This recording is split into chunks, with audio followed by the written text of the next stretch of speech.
Olá a todos, sejam bem-vindos a mais um vídeo podcast aqui do Alma Junguiana. Eu sou a Doriane e hoje eu trago para vocês, depois da nossa playlist finalizada, um post do Instagram que eu vou comentar aqui com vocês, porque foi um post que depois surgiram dúvidas, perguntas, comentários. Aí eu vou trazer uma vez ou outra aqui no canal, comentando algum post desses, né? Algum deles. E hoje eu vou trazer um post que fala sobre o analista cura-se sozinho? Curar-se sozinho? Esse é um questionamento que nós, como psicoterapeutas, como analistas, nos perguntamos e também dentro desse senso comum. O analista faz psicoterapia, análise? Vamos ver esse post do Instagram do Carl Gustav Jung. Então, pessoal, o post eu vou ler para vocês aqui. Curar-se sozinho, abre aspas. Se o efeito curativo dependesse unicamente da repetição do acontecido, a abreação poderia ser feita pelo paciente sozinho, à maneira de um exercício. O parceiro humano que o alivia da carga do afeto seria dispensável. Fecha aspas. Aqui, eu comentando com vocês, né? É importante a gente entender que com essa afirmação, com esse trecho, depois eu vou colocar a referência dele aqui na descrição do vídeo, né? E para vocês que estão ouvindo o podcast, vocês podem ir lá no Instagram, na @almajunguiana, que tem esse post aqui para vocês, né? Que vocês podem olhar toda a referência e a continuação desse post, né? Mas, bem, fica isso muito presente no imaginário. É possível curar-se sozinho? Veja bem, quando a gente está falando, vamos falar mais desse psicoterapeuta, desse analista. Quando ele já vem de um processo longo de análise, psicoterapia, e se naquele momento ou de pausa ele não está fazendo, pode ser possível que ele continue esse processo por ter vamos dizer assim, entre aspas, né? Uma relação mais familiar com o inconsciente, está ali também atendendo seus pacientes, está atento aos conteúdos dos sonhos, ou sabendo fazer uma imaginação ativa, mas nesse sentido, né, não podemos dizer que é impossível.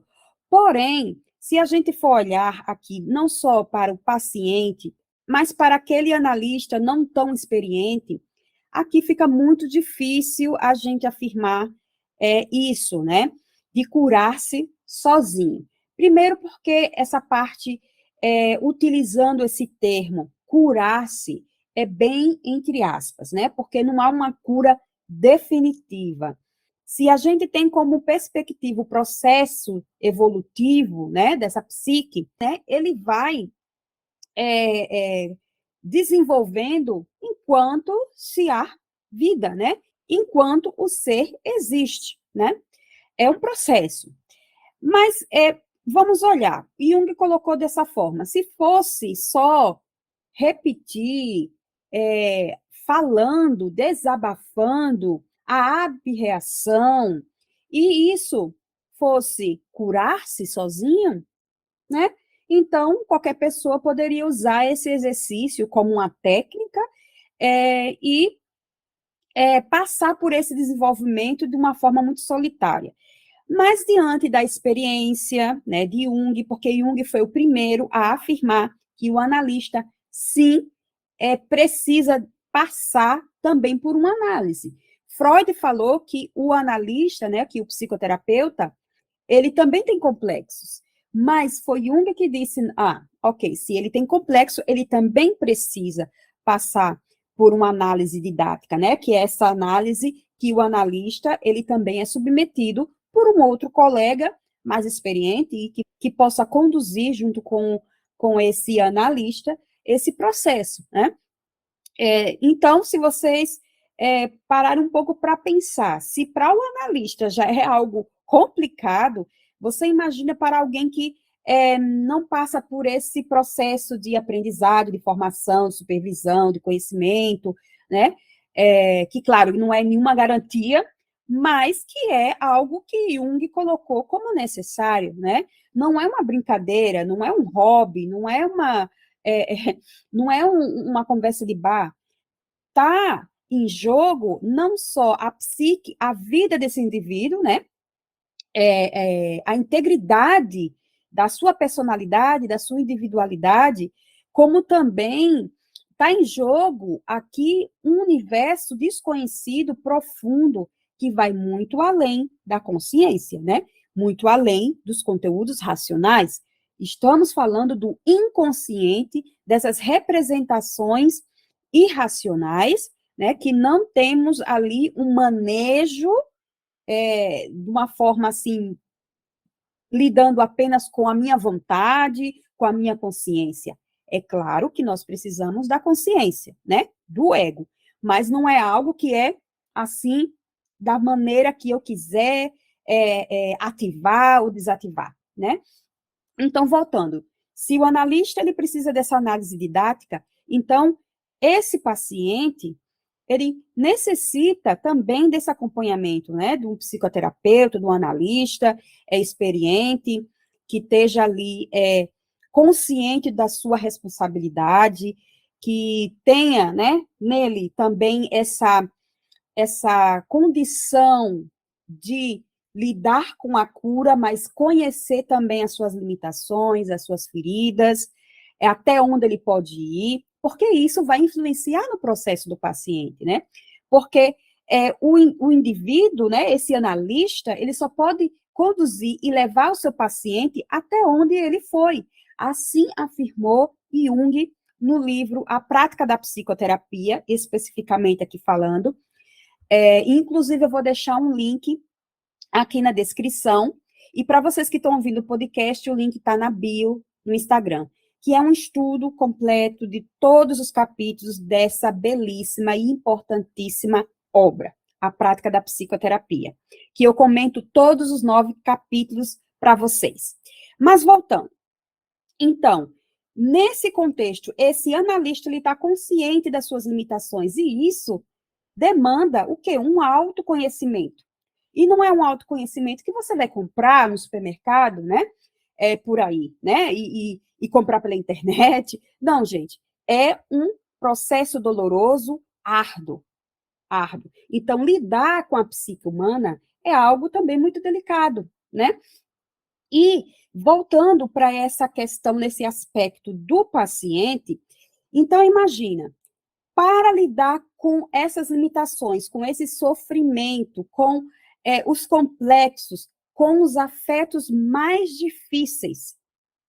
Essa pessoa, esse ser humano, tem condições, né, egóica, de consciência, lidar com esses afetos sozinho.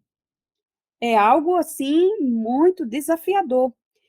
Está aí a importância de uma presença humana, desse analista, né, que ele tem ali o papel dele como analista, né, como analista, a questão ética, mas também a condição humana de acompanhar esse paciente diante de um momento tão complicado, né? Esse paciente, ele vai percorrer um caminho doloroso, obscuro, assustador, que é lidar com esses afetos, né?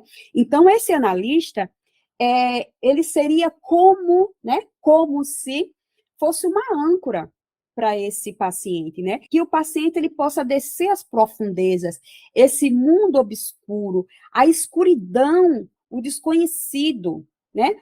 Ao pântano, e ter ali o mínimo da, vamos dizer, entre aspas, segurança de que algo o protege, que ele não vai ser devorado, que ele não vai ser engolido pelo inconsciente. Porque o ser humano tem medo do inconsciente.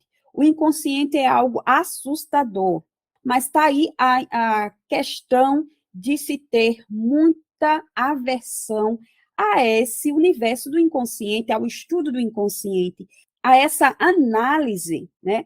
Por isso que também há aí uma rejeição, né? Diante dessa temática.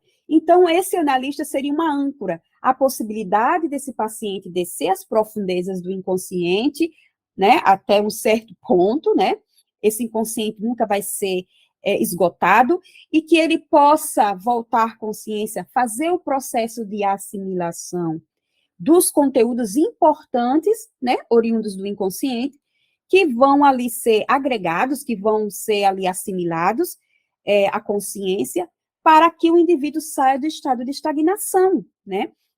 Então, passar por esse pântano sozinho é algo assim, é muito mais do que uma jornada do herói, né? É algo apavorante, né? Assustador, porque esse processo está falando de mudanças, de transformações, de impactos profundos na vida, na psique desse indivíduo. Então, essa figura humana, né? Esse estar junto do paciente é fundamental nesse processo, né? Porque lidar com esses afetos sozinho é uma missão quase que impossível. Inclusive, eu até comentei isso com uma paciente a respeito disso, né? Porque foi algo que me trouxe essa reflexão e eu lembrei desse post que fala sobre curar-se sozinho, né? Essa indagação, será que podemos fazer isso? Será que é possível?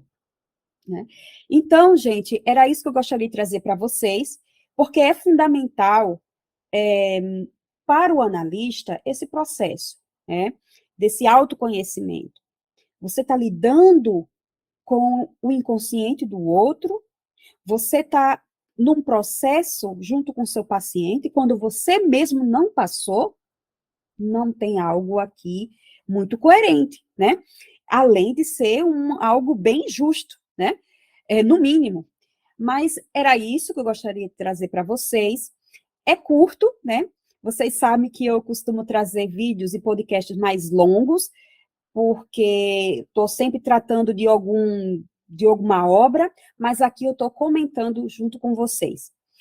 Se vocês gostaram desse vídeo, né, desse podcast, dê o seu like, se comuniquem aqui, dê o seu comentário, ou entre em contato comigo no @alminhunguiana. E eu vou deixar o link aqui para vocês do curso A Prática da Psicoterapia, na plataforma Udemy. É um curso que você vai ter acesso vitalício, né? E vai ter sempre acesso às atualizações e o material de apoio que fica disponível para vocês. Era isso que eu gostaria de dizer para todos vocês aqui. Um forte abraço, obrigada por ter ficado até o final. E a gente se encontra por aqui, ou no podcast, ou lá no Instagram. Um forte abraço para vocês.